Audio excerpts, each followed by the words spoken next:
Ya, yang pertama kami undang dalam bahasa Batak Bapak Hardi Manulang. Silakan. Demikianlah firman Tuhan dalam bahasa Batak, Ulaun ni Apostel 2 ayat 1 ayat 4. Songonom ma isina. Jadi dung jupang ari pa 50 honi pungu manasida saluhukna di sadainganan. Jadi masa matopu suara sian gijang songon parngongos nia logo nagogo mamolus. Gabe digohima sadok bagas kudulan nasidai. Jadi tarida madinasida suman tudila namar jilam disonggopi maganup nasida. Gabe gok tondi parbadia manasida saluhukna. Jadi mamuka marpakuling na asing manasida marguru tu pangalehon ni tondi itu nasida makata hossa. Demikian firman Tuhan. Baik. Berikutnya supaya ada yang mengerti apa yang dibaca, kita langsung ke bahasa Indonesia dulu. Pak Pastor Stefanus. Silakan. Kisah Para Rasul 2 ayat 1.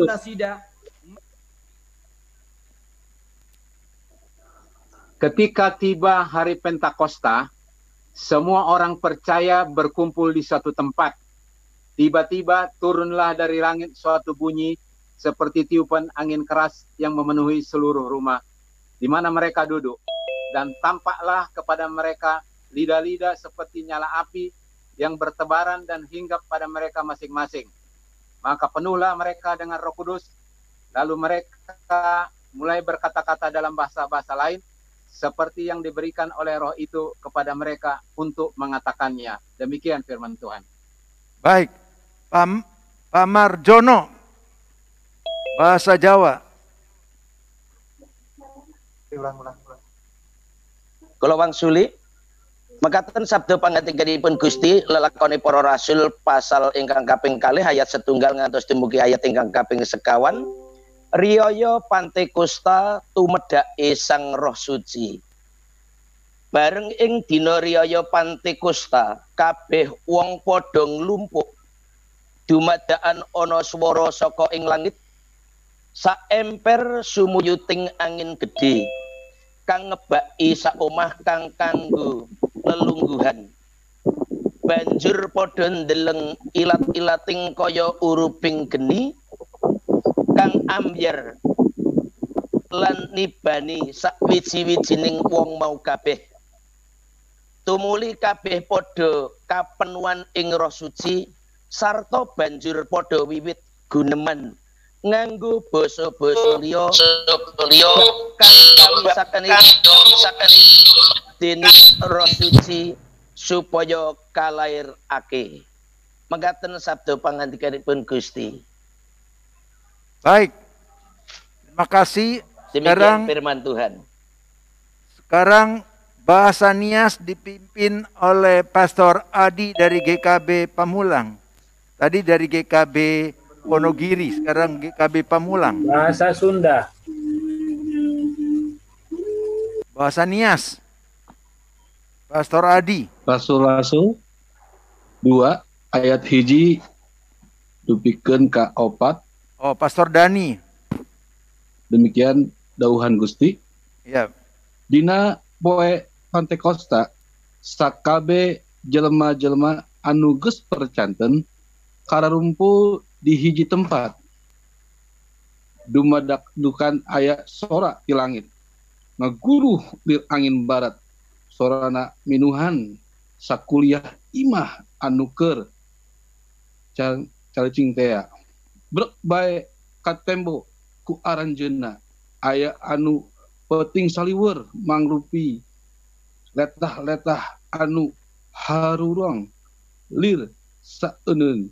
Tuluy eta letah-letah anu harurung lir saeun teu arantepeun ka aranjeunna. eta teh cirina yen aranjeuna geus katinggihan Ruh Allah. Tuluy bae aranjeuna teh salareun dina rupa-rupa basa numutkeun gerak ti Ruh Allah teh. Ya, kita pindah ke bahasa Nias ya. Pastor Adi. Ya, dari Nias Yahowu. Yahowu. Ya, demikian pembacaan dari bahasa Nias. Halo zinenge faza 2 ayat kisara irugizi elfa. Imane taro malilo walangi. Bamelo wedrakose silima wulu. Bano obulo irafefu hasabua naha. Bayuzumage sozi henge si otarai banua siawa. Hule na itere angi sabule-bule ba ifenui nomo adre maasambua bazidadao ira. Ba oroma kera dalinga wadru si bali-bali alite wa maigira. Ba idozige ira ahono bahegera. Ba fahona kera kehehani amoni bala berutaige lalau libe simane ni be geheha kera fanotoi. Demikian pembacaan dari bahasa Nias. Yahowu. Yahowu. Ya, terima kasih. Sekarang Pastor Fredrik bahasa Manado dari GKB Surabaya. Shalom. Shalom. Kisah Para Rasul 2 ayat 1 sampai 4. Pentakosta atau hari ke-50. Waktu sampai hari Pentakosta, semua orang percaya berkumpul di satu tempat. Ayat 2, kage-kage turun dari langit tu bunyi sama dengan angin keras pebatiop yang bikin punung semua rumah yang dorang duduk akang. Ayat 3, kong dorang dapalia lidah-lidah sama dengan api pemanyala yang tafiaro kong tera padorang masing-masing. Kong dorang semua punung deng Roh Kudus. Kong dorang mulai bicara-bicara deng bahasa-bahasa lain. Sama deng tu roh itu ada kasih padorang untuk bicara. Amin. Terima kasih. Sekarang Saudari Tiara bahasa Dayak. Kami persilahkan.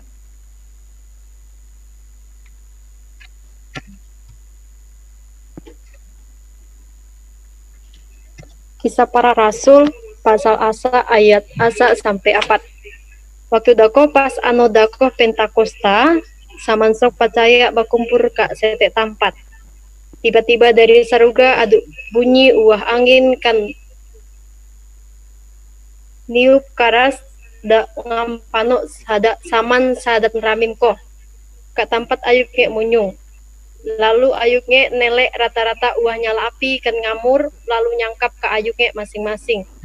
Maka panoklah ayuknya Giroh Kudus lalu ayuknya mulai ngomong pakai bahasa-bahasa dalaid. Samu dak kan mangkan oleh roh dakoh ke ayuknya untuk kan ngojo agi. Terima kasih. Ya. Selanjutnya kita akan mendengar bahasa Papua oleh Dr. Hendra dari Merauke. Anak rohani kita juga. Oke. Sementara dia disiapkan komunikasi dengan Merauke, kita undang Ibu Marta bahasa Ambon, dibacakan oleh Albert Latuperisa. Ketika tiba hari Pentakosta, semua orang yang percaya berkumpul di satu tempat. Tiba-tiba turun dari langit satu bunyi kayak tiupan angin keras yang memenuhi seluruh rumah. Di mana dong semua duduk dan tampak dong kayak lidah-lidah api yang menyala hingga atau mereka masing-masing. Maka pono dong Roh Kudus lalu dong mulai berkata-kata dalam bahasa-bahasa lain kayak yang diberikan Roh itu for dong yang mengatakannya. Iya. Terima kasih. Berikutnya Saudara Minto, bahasa NTT. Silakan.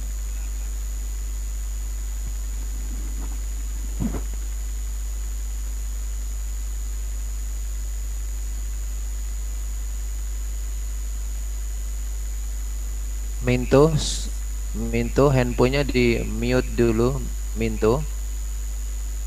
Oke. Ya, silakan Minto. Oke, ini Kisah Para Rasul pasal 2 ayat 1 sampai 4 dalam bahasa Kupang. Pas deng orang Yahudi dong pung hari bai yang dong sebut bilang hari Pentakosta, semua orang yang ikut Sang Tuhan Yesus ada berkumpul di satu rumah. Takujusa dong dengar ada bunyi datang dari langit sama kayak angin tofan.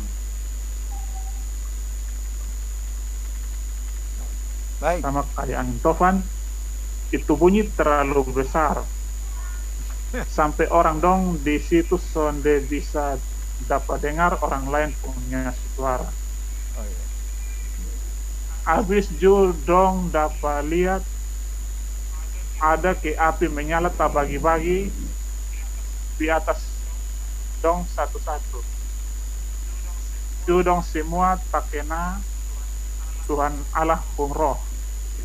Ais dong mulai beromong pakai orang lain dong pun bahasa macam-macam. Baik. Iko apa yang roh kasih sang dong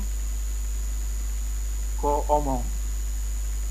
Tuhan pun roh yang berisi tak bagi-bagi di Yesus pun orang dong. Terima kasih. Baik. Dari Mentawai akan dibawakan salah satu orang dari Forestopia. Kami persilahkan.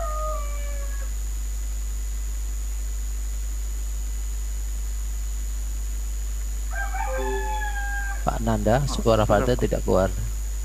Oh iya. Ya, silakan Father.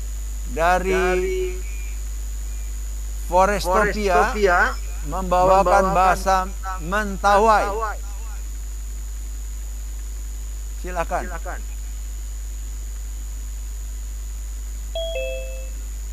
Oke. Ini tengangan sepunenan 1 Korintus 2 ayat 2.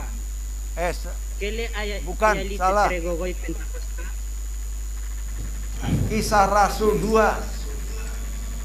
Oh, 2 ayat 1 sampai Kisah Rasul 2 ayat 1 terendepan nini tengangan sepunenan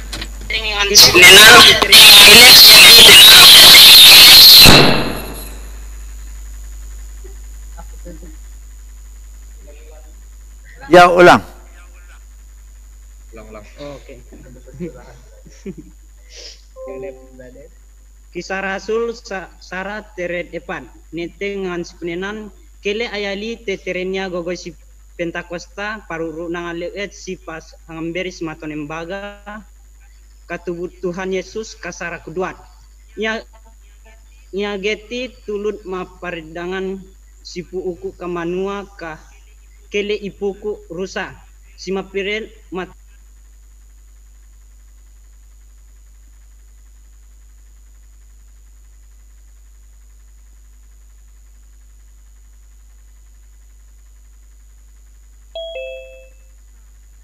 nia katubuda sangamberida sob nangalu sia sangamberi kuduat kecas gunanan nya geti tada kerangan masih tiba ke sene sangamatanganga tiba aikwa kecas gunanan tiba kerangan nya geti nendak ratiba ken. ratibake netengan sepenenan. Ya, baik. Amen. Puji Tuhan. Berikutnya kita akan dengar bahasa Mandarin dibawa oleh Saudari Anet dari GKB Immanuel. 说图信传第2章，五旬节到了，他们都聚集在一起。突然有一阵好像强风吹过的响声，从天而来，充满了他们坐在里面的整间屋子。又有火焰般的舌头显现出来，分别落在他们个人身上，他们都被圣灵充满。聚焦着圣灵所赐给他们的口才，用别种语言说出话来。 Baik, terima kasih. Ya, lebih cepat ya kalau bahasa Mandarin. Baik, berikutnya bahasa Inggris oleh Pastor Meske. Ya, udah siap ya. Act 2, chapter 2, verse 1 to 4. New King James Version. When the day of Pentecost has fully come, they were all with one accord in one place. And suddenly there came a sound from heaven, as of a rising mighty wind, and it filled the whole house where they were sitting. Then there appeared to them divided tongues as of fire, and the one sat upon each of them. And they were all filled with the Holy Spirit, and began to speak with other tongues, as the Spirit gave them utterance. Ya, bagus. Pastor Sri, bahasa Betawi.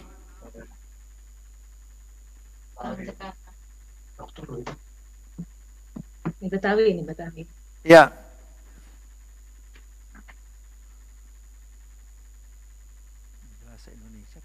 Ya.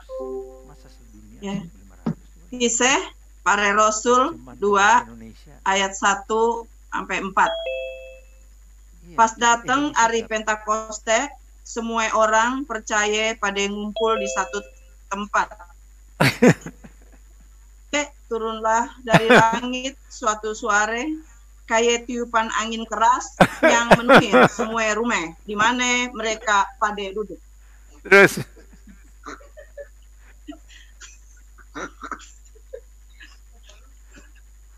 orang Betawinya ketawa nih. Ya. Terus. Ya. Dan kelihatanlah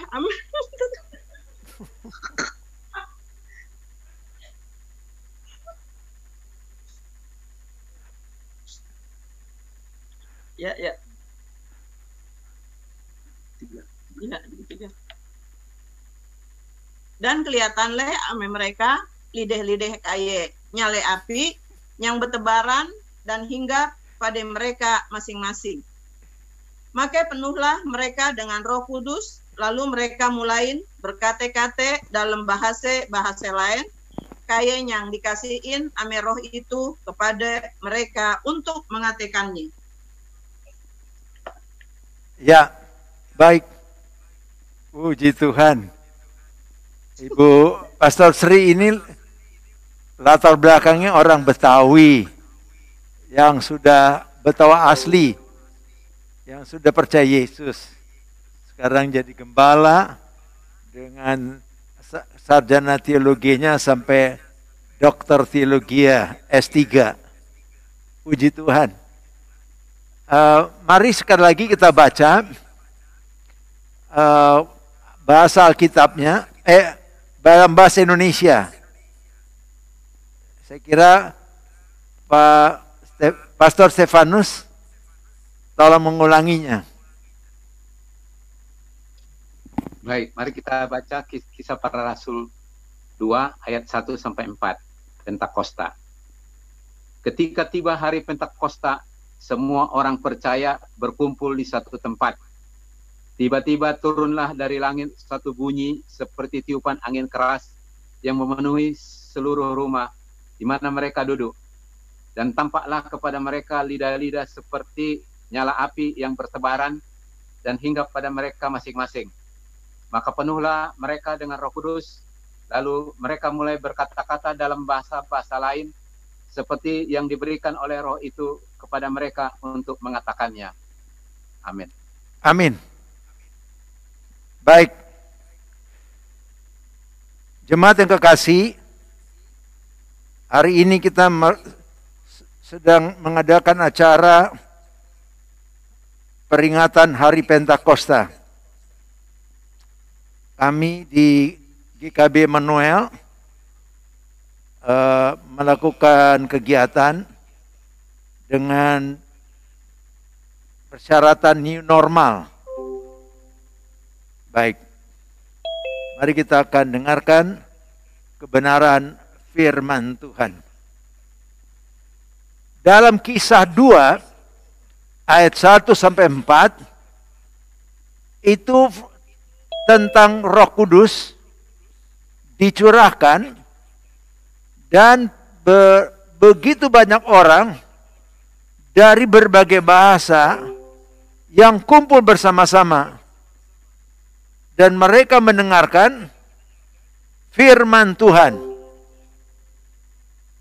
Jadi, kalau tadinya firman Tuhan hanya kepada orang Yahudi, khususnya orang Israel, tetapi sekarang semua bahasa telah mendengar firman Tuhan. Karena Tuhan mau disembah oleh semua suku, semua bahasa, semua bangsa. Iya. Nah, pencurahan Roh Kudus adalah peristiwa pembalikan dari peristiwa di Menara Babel. Karena itu saya bacakan dulu Kejadian 11 ayat 1 dan ayat 4 sampai ayat yang ke-9. Sudah buka? Kejadian 11 1 4, 5, 8 7, 8, 9. Baik. Adapun di seluruh bumi satu bahasanya dan satu logatnya. 4. Lalu kata mereka, marilah kita dirikan bagi mereka sebuah kota dengan sebuah menara yang puncaknya sampai ke langit. Bahasa Inggris, to heaven, sampai surga.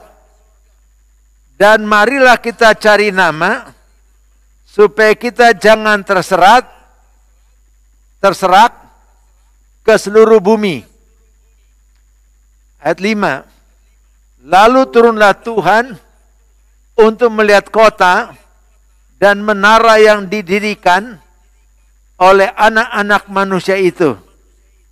Dan ia berfirman, mereka ini satu bangsa dengan satu bahasa untuk semuanya. Ini barulah permulaan usaha mereka. Mulai dari sekarang, apapun juga yang mereka rencanakan, tidak ada yang tidak akan dapat terlaksana. Perhatikan, mulai dari sekarang, apapun juga yang mereka rencanakan, tidak ada yang tidak akan dapat terlaksana. Itulah sebabnya kenapa pencurahan Roh Kudus bertujuan menyatukan kita untuk melakukan kehendak Allah. Dan itu pasti terjadi. Ayat 7. Baiklah kita turun dan mengacau balokkan di sana bahasa mereka, sehingga mereka tidak mengerti lagi bahasa masing-masing. Demikianlah mereka diserahkan Tuhan dari situ ke seluruh bumi, dan mereka berhenti mendirikan kota itu. Ayat 9, itulah sebabnya sampai sekarang nama kota itu disebut Babel, karena disitulah dikacau balaukan Tuhan bahasa seluruh bumi, dan dari situlah mereka diserahkan Tuhan ke seluruh bumi. Dari catatan saya, sekarang Alkitab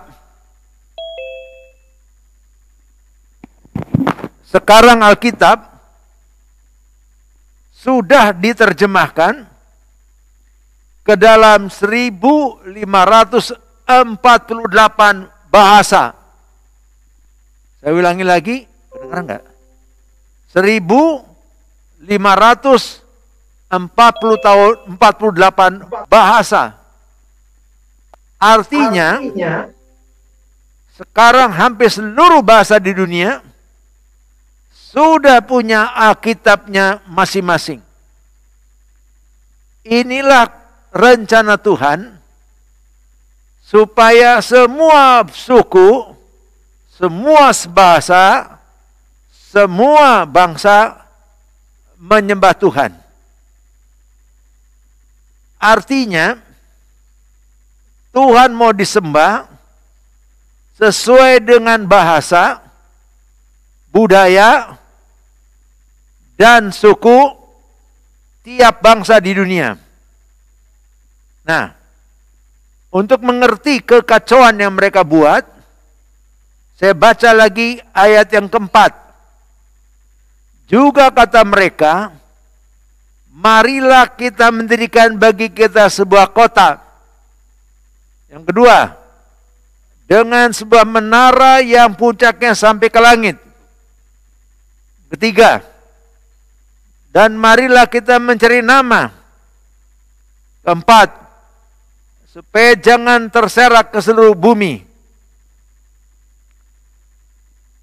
Dari empat hal inilah yang terjadi kekacauan, Tuhan pulihkan manusia melalui pekerjaan Roh Kudus di dalam hidup kita. Yang pertama, Tuhan ingin kita tinggal di dalam taman. Kejadian 2 ayat 8. Selanjutnya Tuhan Allah membuat taman di Eden, di sebelah timur. Disitulah ditempatkannya manusia yang dibentuknya itu. Ayat 9. Lalu Tuhan Allah menumbuhkan berbagai-bagai pohon dari bumi yang menarik dan yang baik untuk dimakan buahnya, dan pohon kehidupan di tengah-tengah taman itu, serta pohon pengetahuan tentang yang baik dan yang jahat.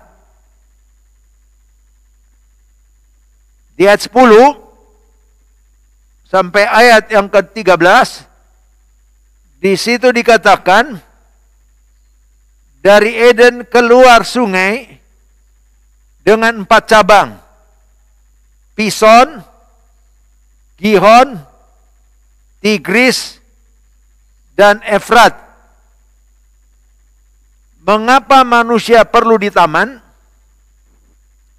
Karena manusia perlu oksigen dan makanan yang segar dan air yang bersih. Saya bicara dulu tentang oksigen. Di dunia, manusia bernapas sekitar 9,5 ton udara dalam setahun. Nah, berarti totalnya 740 kilogram oksigen per tahun. Jadi setiap orang memerlukan 7 sampai 8 pohon untuk bisa bernafas baik, cukup oksigen, dan panjang umur. Ya. Karena itu, setelah tanaman pohon mulai dirusak, orang mengalami kepanasan. Bukan saja pohon, maksud kami bukan saja orang-orang yang di daerah, tapi di perkotaan juga lebih panas lagi. Menurut Dr. Gauri Menaker, konsultan ahli bedah THT di Rumah Sakit Hinduja, mengatakan AC dapat menyebabkan pendinginan melalui proses penguapan. Jadi karena panas, karena udara kotor yang dibuat oleh manusia sendiri, maka orang pakai AC di rumah, di mobil, di kantor, di gereja. Akibat kerjanya AC, dia mengeringkan selaput lendir di hidung dan mulut. Saluran hidung, sinus dan tenggorokan kita bergantung pada kelembapan di membran untuk fungsi kekebalan mereka. Ketika lembab, sel-sel kekebalan mampu menarik dan menjebak virus, bakteri, dan alergen. Bertindak sebagai garis pertahanan pertama tubuh terhadap patogen yang ada di udara. Patogen itu kuman-kuman. Karena sebagian besar AC tidak dilengkapi dengan pelembab udara, meningkatkan tingkat kekeringan di udara sekitarnya.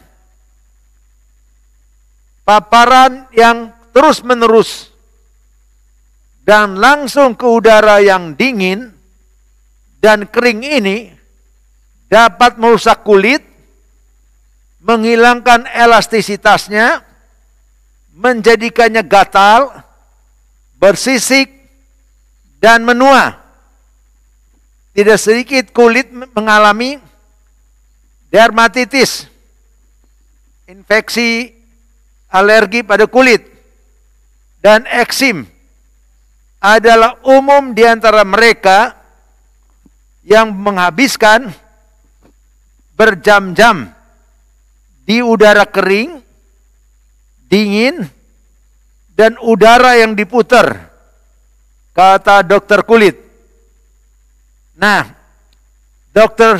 Sushil Tahiliani, lebih berbahaya daripada suhu rendah adalah pertumbuhan jamur mikroskopis yang hidup di dalam ventilasi AC dan saluran dengan tingkat kelembapan tinggi dan debu menawarkan tempat berkembang biaknya dengan baik.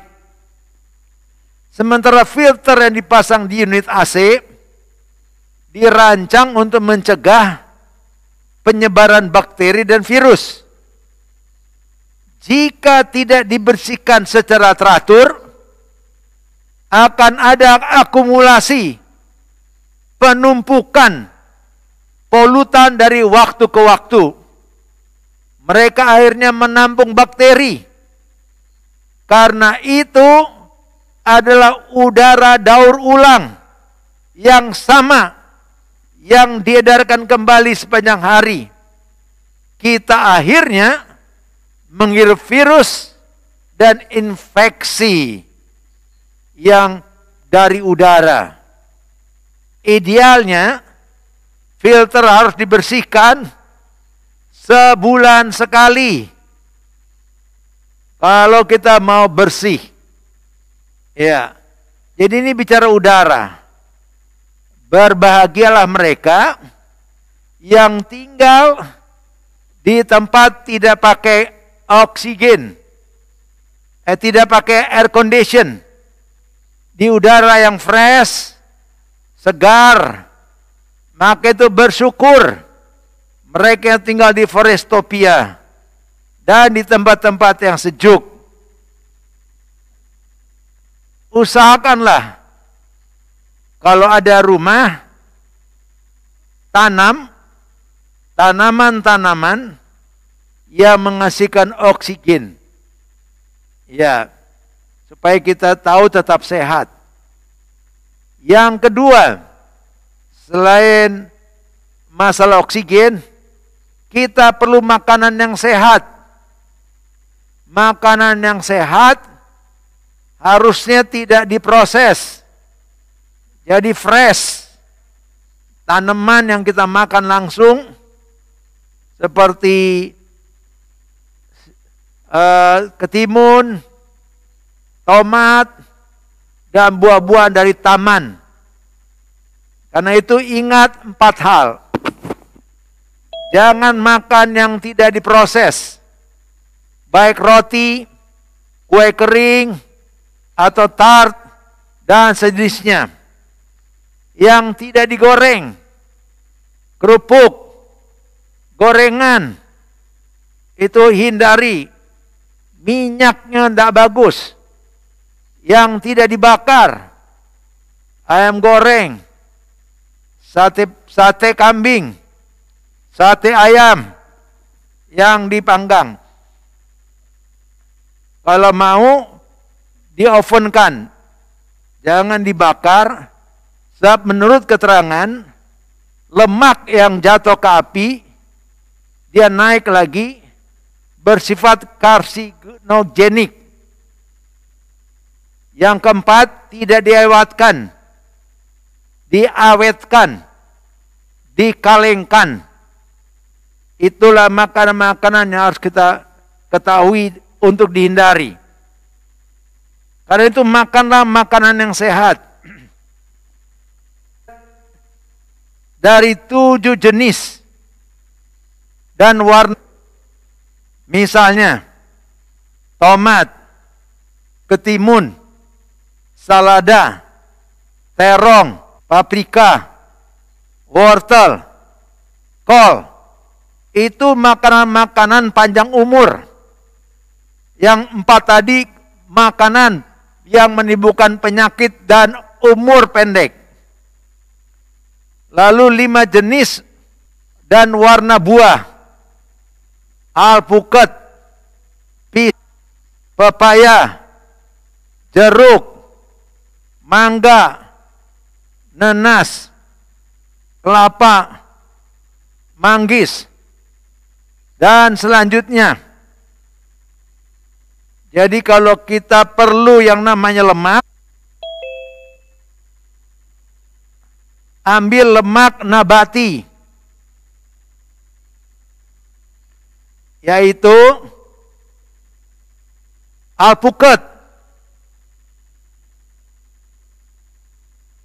kelapa muda, itu adalah lemak nabati yang bagus. Kalau perlu daging dengan kadar Fe-nya yang tinggi, makan kacang garbanzo. Ada 4 kali kandungan Fe-nya lebih bagus dari daging. Dan banyak protein nabati yang bagus lagi. Tahu, tempe, ikan laut. Dan usahakanlah kalau makan karbohidrat, makanlah nasi merah yang secukupnya. Puji Tuhan, semua kacang-kacangan, kacang garbanzo dan sebagainya, baik almond, ikan laut, sudah tersedia di toko Sadar Sehat. Tinggal dipesan. Ya, yang ketiga, air yang sehat. Minumlah air yang tidak berwarna. Orang yang minum kopi, minum teh, apalagi alkohol dan soda, dia belum minum air. Baru air yang tidak sehat. Oleh karena itu, minumlah air yang tidak berwarna, tidak berbau, tidak bersoda, tidak mengandung zat besi, zat kapur, dan zat yang beracun. Usahakan pH-nya tidak asam. Sebaliknya netral sampai alkali, tapi tidak usah liwat dari 8,5. Semakin alkali juga tidak baik. Nah, itulah sebenarnya kita sedang diajarkan, kita mau roh, jiwa, tubuh kita terpelihara sempurna dengan tak bercacat pada kedatangan Kristus Tuhan Yesus, Tuhan kita. Baik, yang kedua, kenapa mereka bikin menara sampai ke sorga? Ini nomor 2A. Jadi tadi, yang pertama, mereka ingin membuat kota. Yang kedua sekarang, mereka bangun menara puncaknya sampai ke langit. Semua agama adalah usaha manusia untuk mencari Allah. Tapi tidak ada kepastian. Semuanya mudah-mudahan. Sebab mereka tahu, kalau mereka mengatakan pasti selamat, kan berarti mereka menjadi takabur. Sebab kehebatan, kekudusan, kebaikan manusia terbatas. Tidak ada yang bisa memenuhi standar Allah. Jadi mereka berusaha. Tetapi setelah Yesus datang ke dalam dunia, kita mengerti bahwa keselamatan bukan usaha manusia mencari Allah, tapi usaha Allah mencari manusia. Walaupun dalam abad ketiga gereja mengalami penyesatan, perubahan doktrin tentang keselamatan, untunglah Martin Luther, tokoh reformator gereja, mengingatkan kita bahwa keselamatan kita bukan sebab usaha kita, tapi semata-mata anugerah dari Tuhan yang keterima dengan iman. Dia menyampaikan slogan yang terkenal, sola gratia, sola fide, sola scriptura. Dasar firmannya, Efesus 2 ayat 8 dan 9. Sebab karena kasih karunia, kamu diselamatkan oleh iman. Itu bukan hasil usahamu, tetapi pemberian Allah. Itu bukan hasil pekerjaanmu. Jangan ada orang yang memegahkan diri. Inilah satu bukti bahwa keselamatan dikerjakan oleh Allah, diterima oleh mereka dengan iman. Tidak ada hubungannya dengan usaha, tapi dengan percaya.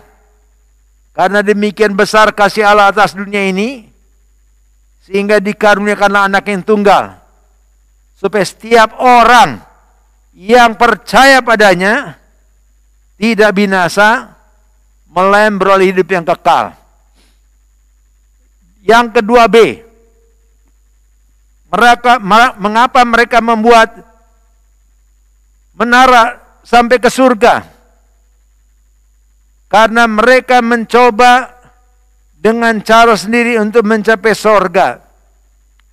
Tepatnya, mereka ingin berada di surga untuk berkuasa.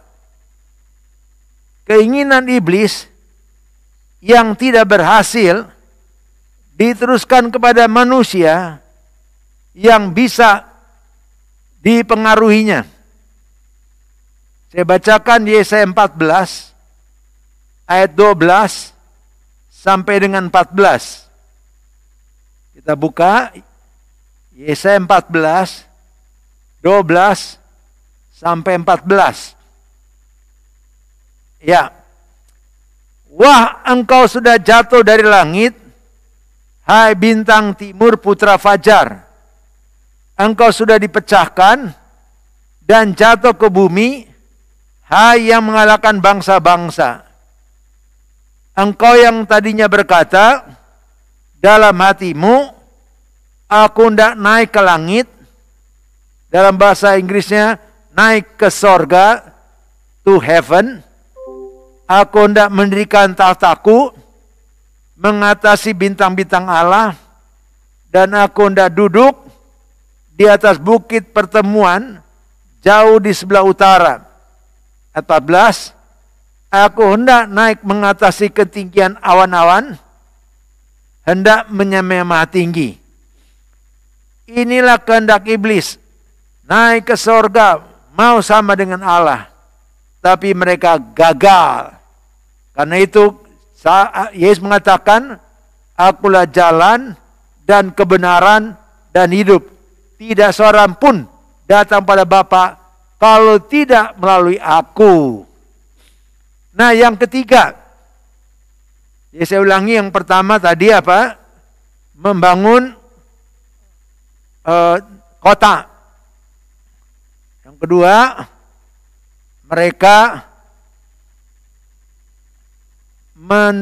membuat menara supaya puncaknya sampai ke sorga. Yang ketiga, mereka cari nama. Iya. Apa makna cari nama ini? Mencari status. Perhatikan Filipi 3 ayat 4 sampai dengan ayat yang berikutnya. Ya. Sekalipun aku juga ada alasan untuk menaruh percaya pada hal-hal lahiriah. Jika ada orang lain menyangka dapat menaruh percaya pada hal-hal lahiriah, aku lebih lagi. Ayat 5.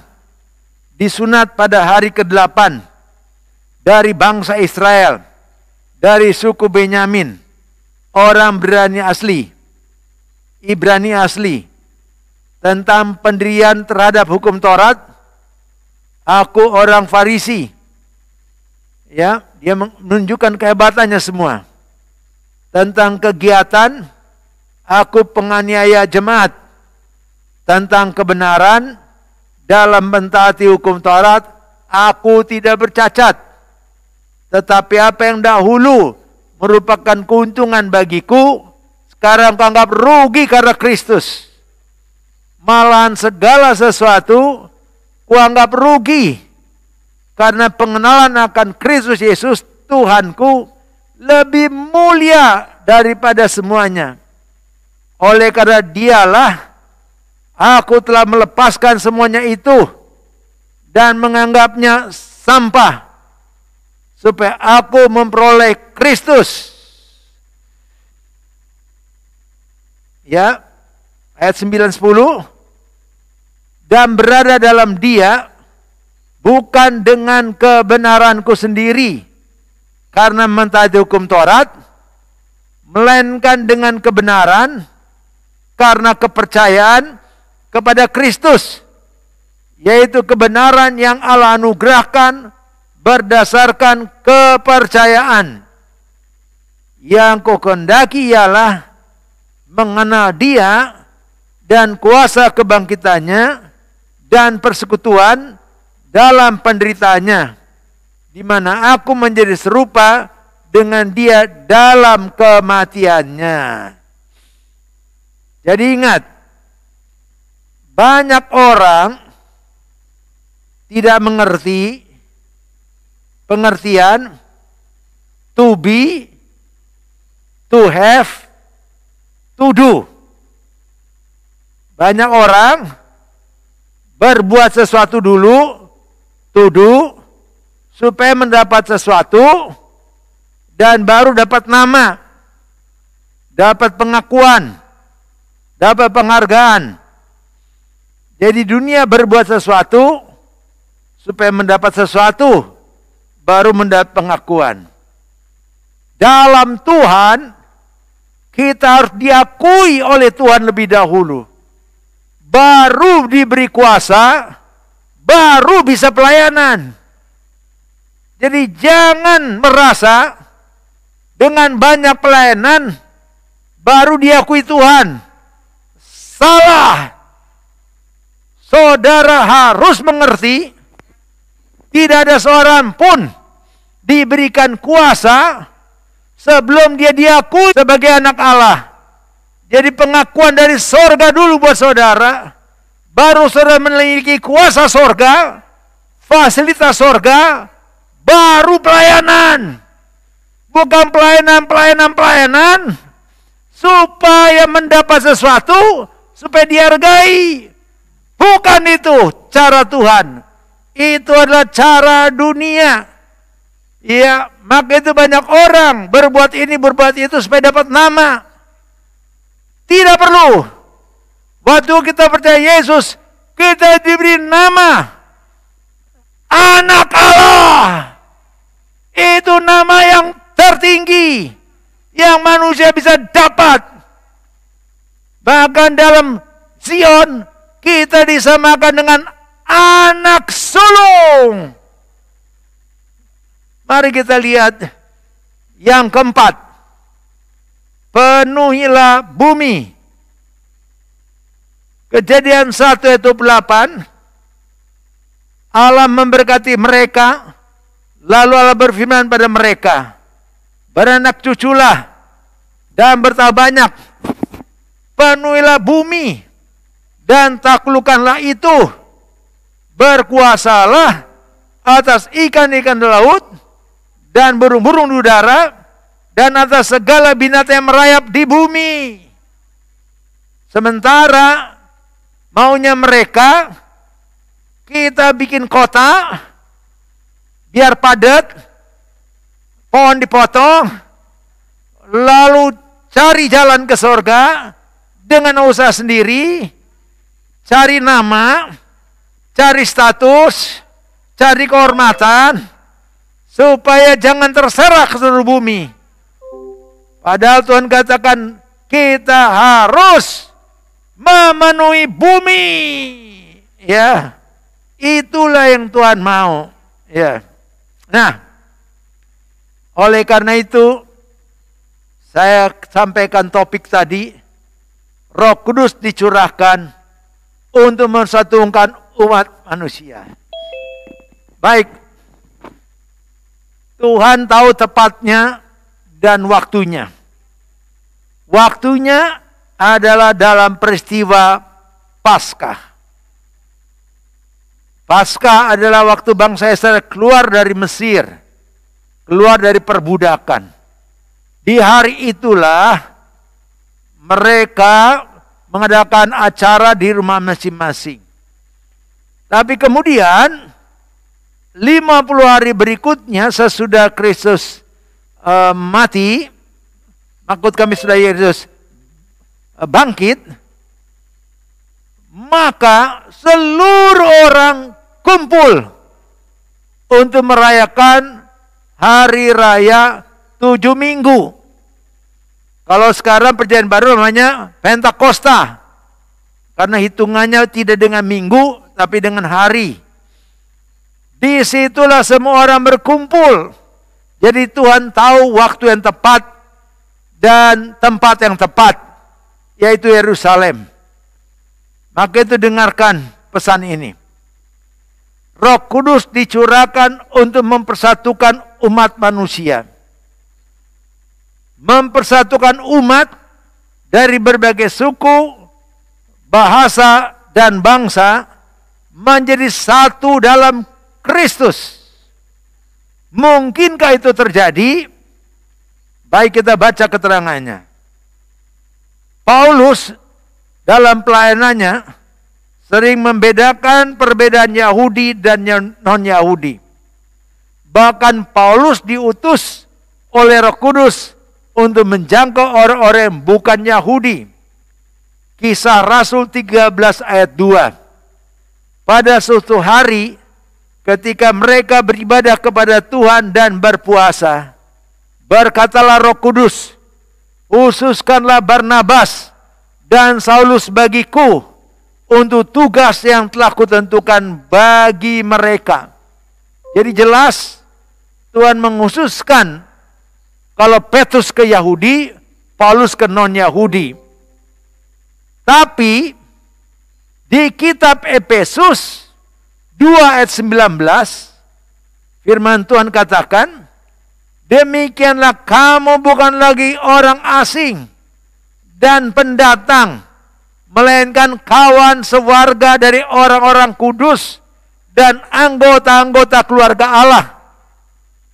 Bahwa orang Yahudi dan non-Yahudi dijadikan satu dalam Kristus, satu bangsa baru.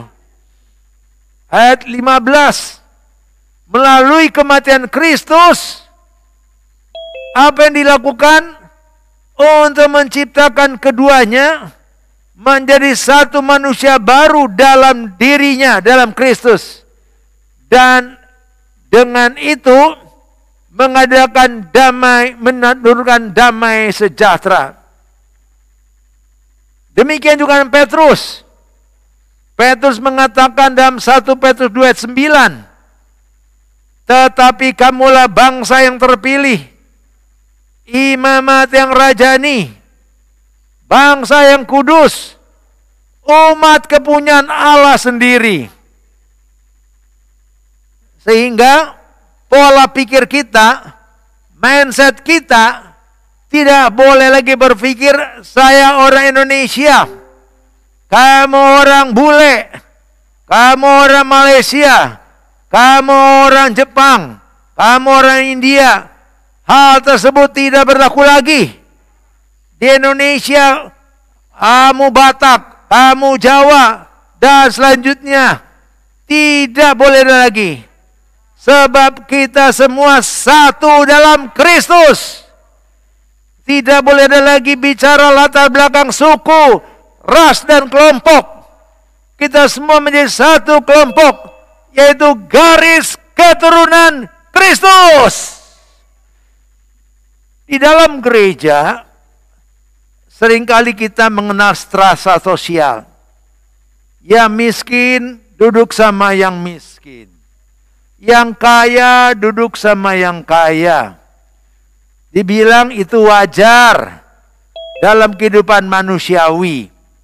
Tapi kita sekarang lagi bicara tentang gereja Tuhan. Setiap orang yang bergabung dalam gereja lokal adalah ciptaan baru. Kita hindari perkataan, saya kan manusia biasa dari darah dan daging. Saya kan dari suku Anu, jadi wajar kalau saya begini. Kamu kan dari suku sono, sehingga kamu kan begitu kelakuannya. Itu tidak boleh lagi terjadi. Sebab kita adalah warisan, kita adalah ciptaan baru. Yang lama sudah berlalu, yang baru sudah datang. Kita mewarisi Roh Kristus, memiliki kehidupan ilahi yang telah menguasai mindset kita, pola pikir kita. Pola lama harus dibongkar. Tidak boleh lagi membawa pola dunia. Oleh karena itu Alkitab memberi ketegasan kita. Yang sudah bertobat, harus berada pada pengajaran rasul-rasul. Tiap hari mereka berkumpul. Apa tujuannya? Supaya semua pola dunia yang masih tertinggal dibongkar dan kita bisa dibangun di atas satu dasar, yaitu prinsip kebenaran firman Tuhan. Sehingga bila kita berinteraksi dengan pribadi yang lain, kita sudah memiliki kepribadian yang berbeda, yaitu pribadi kerajaan Allah, umat kerajaan dengan firman Tuhan sebagai dasar keyakinan kita. Itu harus menjadi pegangan kita. Ya, jangan lagi ragu-ragu dalam hidup ini.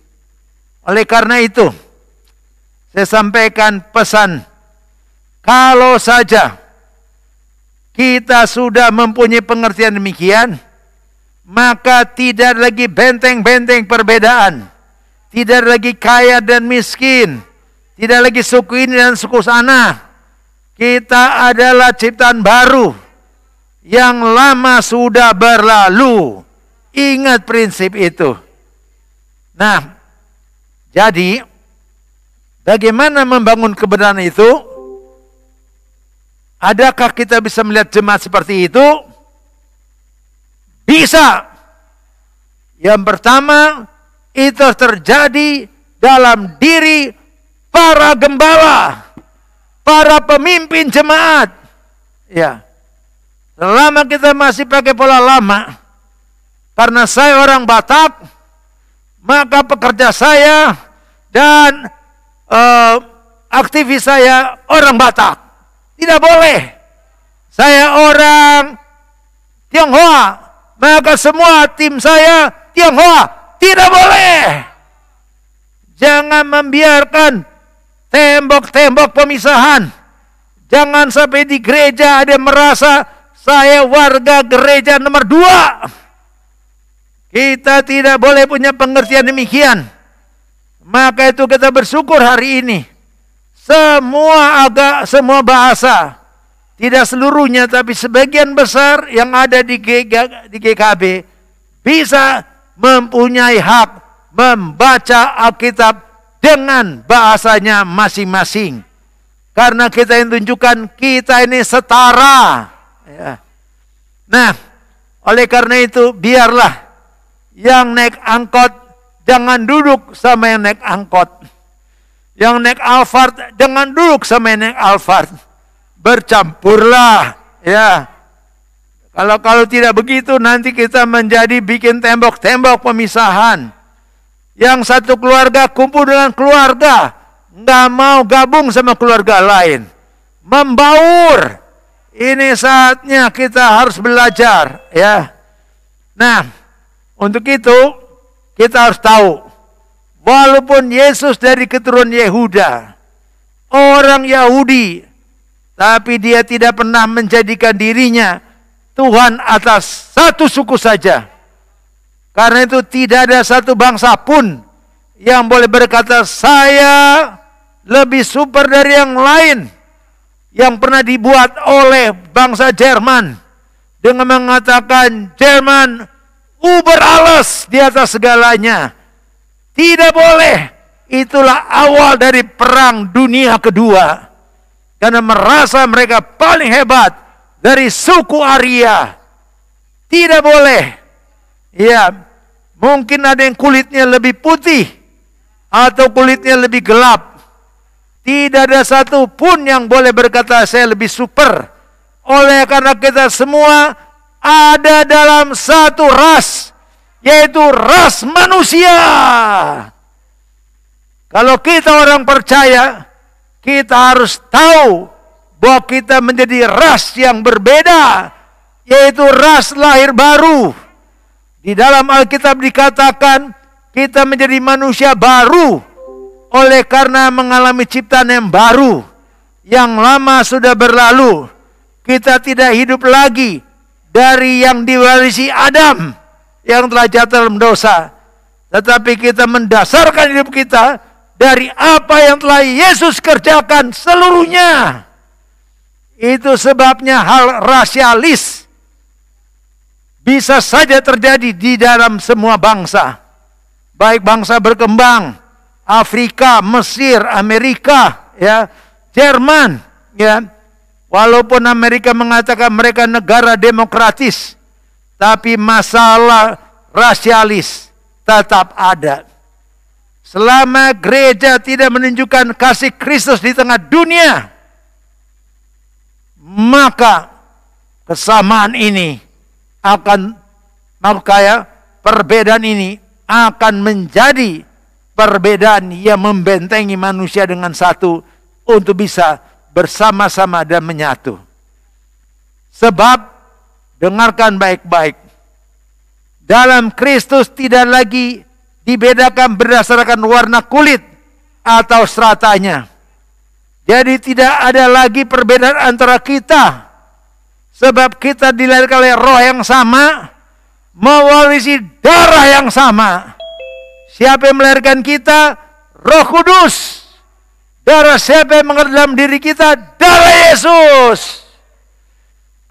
Saya berdoa supaya roh-roh dunia yang masih bermanifestasi melalui adat istiadat, melalui suku-suku, melalui berbagai profesi atau filosofi dunia ini, hari ini kita bongkar, kita hancurkan, kita singkirkan, karena kita satu dalam Kristus. Mari kita bangkit berdiri. Bapa Surgawi, dalam nama Yesus, kami semua sebagai manusia dari ras yang sama, yaitu ras manusia. Setelah kami lahir baru, kami punya ras yang lain, yaitu ras ciptaan baru. Jadi kami bukan lagi menggunakan pikiran manusia, tapi firman Allah menjadi dasar keyakinan kami. Sehingga mulai hari ini, bukan kehendak manusia, kehendak kami yang jadi, tapi jadilah kehendak-Mu di bumi ini seperti di sorga. Terima kasih Bapa. Dalam nama Yesus kami berdoa. Amin. Silakan duduk. Beberapa poin penting lagi. Saya percaya Roh Kudus sekarang ada di dalam diri kita semua. Amin. Saya ulangi lagi. Saya belum dengar aminnya. Saya percaya Roh Kudus ada dalam diri kita. Amin. Dan roh itu berbeda dengan roh dunia. Roh itu berbeda dalam perjanjian lama, perjanjian baru. Di perjanjian baru, Roh Kudus hanya sementara pada manusia. Tapi di dalam perjanjian baru, Roh Kudus tinggal selamanya pada manusia. Amin. Saya bacakan ayatnya untuk kita. Yohanes 14 ayat 15. Jikalau kamu mengasihi aku, kamu akan menuruti segala perintahku. Aku minta kepada Bapa, dan Ia akan memberikan padamu seorang penolong yang lain, supaya Ia menyertai kamu selama-lamanya. Yohanes 14 ayat 17, yaitu roh kebenaran. Dunia tak dapat menerima Dia, sebab dunia tidak melihat Dia dan tidak mengenal Dia. Tapi kamu mengenal Dia, sebab Ia menyertai kamu dan akan diam dalam kamu. Jadi prinsipnya, Roh Kudus adalah roh yang omnipresent, tapi hanya ada dalam manusia pada orang percaya. Yang kedua, Dia adalah roh penolong yang akan menolong kita. Yang menolong kita ini Allah yang besar, Allah yang Maha Kuasa. Jadi jangan takut. Engkau harus punya kesadaran ada Roh Kudus dalam dirimu. Tanpa mengalami itu, saudara selalu merasa sendiri. Padahal Tuhan katakan, aku tidak membiarkan engkau sebagai yatim piatu. Engkau selalu bersama dengan Roh Kudus. Dalam ayat 25, 26 dari Yohanes 14 kita baca lagi. Semuanya itu kukatakan kepadamu selagi aku bersama-sama dengan kamu, yaitu yaitu penghibur, yaitu Roh Kudus yang akan diutus Bapa dalam namaku. Dia akan mengajarkan segala sesuatu kepadamu dan akan mengingatkan kamu akan semua yang telah kukatakan kepadamu. Jadi dia bukan saja Roh Kudus, Roh yang menyertai kita, Roh penolong, tapi dia juga adalah Roh penghibur. Ya. Roh yang mengajar segala satu kepada kita dan Roh pengingat. Apa yang telah kita download, Tuhan bisa ingatkan lagi. Maka itu saya tekankan kepada semua jemaat, bacalah kitab. Apa yang telah kita masukkan dalam diri kita, pada saat kita perlu, Roh Kudus bisa munculkan kembali. Baca kitab sampai selesai. Ulangi lagi dan ulangi lagi. Supaya hidupmu sama dengan firman. Yang berikutnya, Roh Kudus adalah roh kebenaran yang memimpin engkau ke dalam seluruh kebenaran. Bahkan roh yang menunjukkan dan memimpin kita ke masa depan kita. Kita baca lagi bagian yang terakhir. Yohanes 16 ayat 8 sampai 14. Atau saya persingkat saja, mengingat kita masih ada pertemuan tentang Roh Kudus dalam hari Rabu yang akan datang. Rabu yang akan datang, kita ikuti pengajaran supaya kita punya konsep kebenaran. Kita baca lagi, yaitu ayat 13 dan 14. Yohanes 16. Sudah dapat semua? Yohanes 16 ayat 13-14. Tetapi apabila ia datang, yaitu roh kebenaran, ia akan memimpin kamu ke dalam seluruh kebenaran. Sebab ia tidak akan berkata-kata dari dirinya sendiri, tapi segala sesuatu yang didengarnya itulah yang akan dikatakannya. Dan ia akan memberitakan kepadamu hal-hal yang akan datang. 14. Ia akan memuliakan aku, sebab ia akan memberitahukan padamu apa yang diterimanya padaku. Yang pertama, Roh Kudus juga dikenal sebagai roh kebenaran. Maka itu, kalau dikatakan ia akan memberitahu kepada kita hal yang akan datang, masih ingat pengajaran tentang 666? Di ayat 10 dikatakan Wahyu 1. Satu hari aku dikuasai oleh roh. Dan diajarkan untuk menulis suatu buku dan memberikan kepada 7 jemaat. Artinya, selama roh yang sama memimpin Yohanes, juga memimpin kita, maka kita tidak akan salah dalam mengertikan tentang kitab Wahyu. Jadi yang pertama, dia memimpin roh, memimpin kita dalam seluruh kebenaran. Yang kedua, ia akan menyatakan pada kita hal-hal yang akan datang. Coba saya tanya dulu kepada salah satu jemaat di sini. Saya tanyakan kepada Viko muda. Di dunia ini ada berapa wanita jomblo? Banyak. Berapa miliar? Kurang lebih. Nah, mungkin 5. Penduduk manusia kan 7,5 miliar. Setengah dari 7,5 miliar. Setengah dari 7,5 miliar adalah perempuan ya. Kalau yang jomblo kurangin lagi. Berarti jangan yang anak gadis, jangan anak kecil. Yang 2 miliar lah. 1 miliar. Oke. Bisakah engkau tahu tanpa Roh Kudus mengetahui siapa jodohmu? Tanpa Roh Kudus saya tidak bisa. Tanpa Roh Kudus nggak bisa. Ya. Maka kita katakan, Ia akan memberitakan kepadamu hal-hal yang akan datang. Jadi jangan berpikir saya bisa tahu kerjaan saya bisa tahu jodoh saya bisa tahu kantor saya bisa tahu gereja saya. Tanpa Roh Kudus, engkau tidak pernah tahu masa depanmu. Roh Kudus menyampaikan padamu hal-hal yang akan datang. Ini firman yang kita telah dengar untuk hari Pentakosta. Roh Kudus mempersatukan kita punya pikiran yang baru. Dasarnya firman Allah, kita lihat kembali oleh Roh Kudus menjadi ras yang baru yang namanya manusia lahir baru.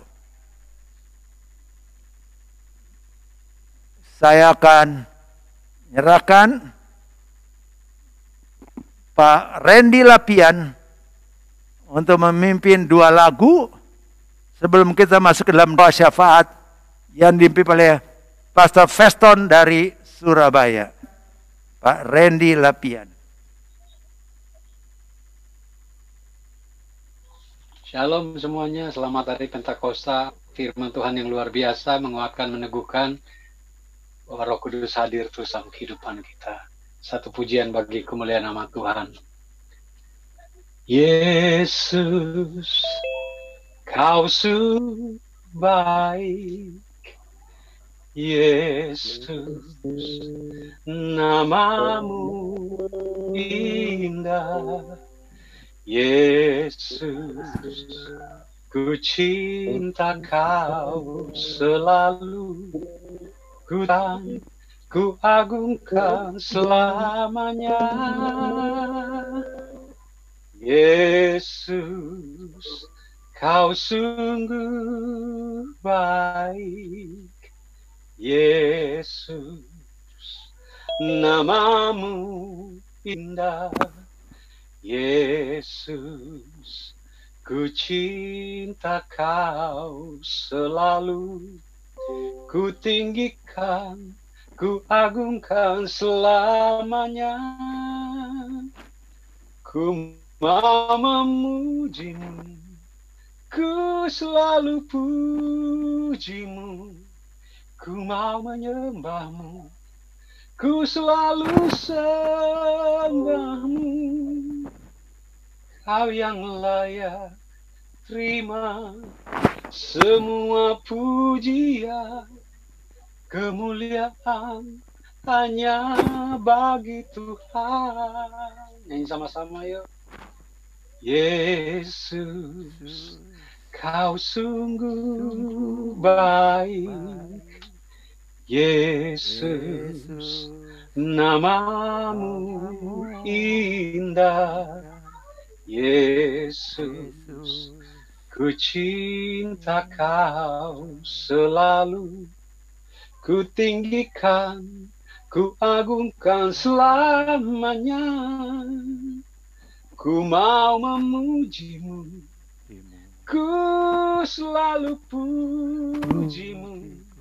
Ku mau menyembahmu, ku selalu sembahmu. Kau yang layak terima semua pujian, kemuliaan hanya bagi Tuhan. Ku mau memujimu, ku selalu pujimu. Ku mau menyembahmu, ku selalu sembahmu. Oh, Kau yang layak semua pujian, kemuliaan hanya bagi Tuhan. Semua kemuliaan dan keagungan tertuju padamu, Yesus dan Rajaku. Segenap jiwa dan nafasku menyembahmu, Yesus yang hidup. Ku mau memujimu, ku selalu pujimu, ku mau menyembahmu, ku selalu sembahmu. Kau yang layak terima semua pujian, kemuliaan hanya bagi Tuhan. Kau yang layak terima sembah puji kami, kemuliaan hanya bagi Tuhan. Mengalir kuasa Roh Kudus, mengalirlah di hidup kami, mengalirlah, oh Roh Kudus, di rumahku, mengalirlah kuasa Roh Kudus, mengalirlah dalam hidupku, mengalirlah, oh Roh Kudus, pulihkanku, oh, penuhiku dan membimbingku. Haleluya, Tuhan Yesus memberkati.